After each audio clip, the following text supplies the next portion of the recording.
Mahamudi. Onam has come and gone as usual. Though there are many stories about Onam, all focus on Mahabali, a great king in whose rule all people live happily with a we feeling. Just for Mahabali, this festival of we feeling is celebrated in Kerala by all, irrespective of caste and religions. As there are many Ramayanas, at least there must be another one story about Mahabali. When I visited Chattanatha Swami temple at Sirgaji, Tamil Nadu, I heard about this story. The very Chattanatha Swami temple is said to be the outcome of the clash between Saivism and Vaishnavism. When Hinduism came into existence, Saivism and Vaishnavism have become one, as Vaishnavism is a dominating one. The Cold War is going on in between Saivites and Vaishnavites. That is why Lingayats in Karnataka need them to be considered as a separate religion. Though the name of the king is said to be Mahamudi in the story, and the incidents are said to be happened in central part of Kerala in 1480s, this story has many things that echo possibilities.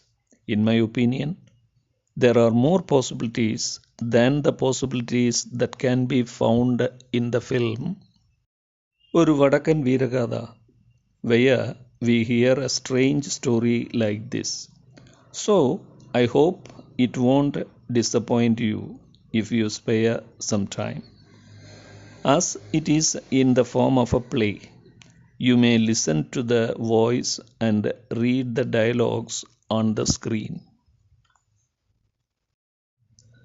Mahamudi the Great. A Nandi, a statue of a bull that is placed in front of a Shiva temple near Kochi in Kerala, opens its eyes and begins to speak. Do you know how old I am? I am 500 years old. I have been sitting here in front of my Mahadeva for the past 500 years. I cannot keep mum anymore. Yes, time has come to speak out. Speak my mind to someone who has the compassionate ear to hear about the greatest king that our country has ever seen. It was Mahabali who built this temple and placed me here.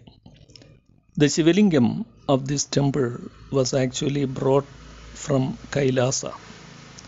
When this land, central part of Kerala, India, was ruled by him, all the people of this land were of one group, with one faith and one God. There is no any doubt the great Mahamudi ruled this country in the second half of the 15th century. Since the land was blessed with peace and prosperity, it was considered to be the heaven on earth. It was during a night in the year 1485 AD, Kollam year 661, something unexpected happened. A terrible dream disturbed the sleep of Mahamudi. So, in the early morning, Mahamudi looked excessively disturbed and disappointed. Let's go and see what happened then. Act 1. Mahamudi restlessly walks up and down in his private room. Mahadevi, his wife, enters the room.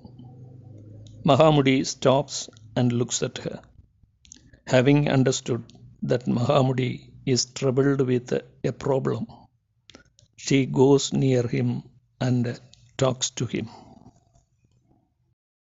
My lord, you have spent more time in prayer than usual.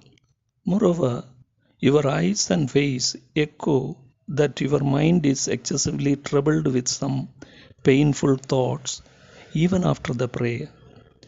Will you please allow me to share, if your majesty thinks that there is no any harm to reveal them to me? On hearing this, Mahamudi's reply, yes, my better half, you are right. My mind is entangled with a terrible dream that I had just before dawn. I am trying to recollect all the visions that I had in it and to infer the inevitable meaning out of them. They are actually, no doubt, the advance message that has been sent to me by the omniscient Mahadeva. Hearing this, Mahadevi says, my lord, will you please describe what you had in your dream? Mahamudi says, definitely, my beloved Devi. In my dream, I found myself to be an ascetic, leaving all the things I loved and had to protect, and moving towards the eastern mountains to pray and meditate. After reaching the top of the mountain, I turned and looked about. Then I was wonderstruck to see huge walls, barriers, and fences everywhere that trapped my innocent people. My children, who were unaware of inferiority and superiority complex, were helplessly segregated. They began to curse each other and quarrel with one another. When I turned towards them and warned not to do so, the earth that I was standing upon began to slip, and I fell into an underground cave. When I cried out for help, I heard the voice saying, the time has come. On hearing this, Mahadevi shocked and says, oh, Mahadeva, what does it mean, my lord?